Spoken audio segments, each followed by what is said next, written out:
The Rack Shop is proud to present this 5th generation Toyota 4Runner that we've just installed the Front Runner Slimline II tray system onto. So we've removed the factory installed raised side rails and have installed the Slimline II tray, which measures out at about 61 inches long by about 49 inches wide.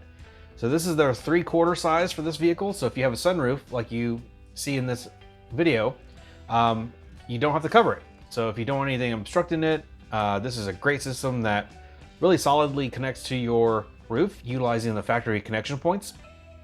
So a great strong system if you want to do rooftop tents, awnings, cargo, pretty much you name it. This can do quite a bit. So perfect clearance with the antenna and perfect clearance with the rear hatch. So a really good solid system for this particular vehicle.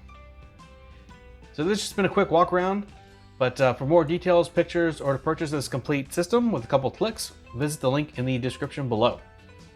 Well, that's going to be it for this one, but like always, thanks for watching.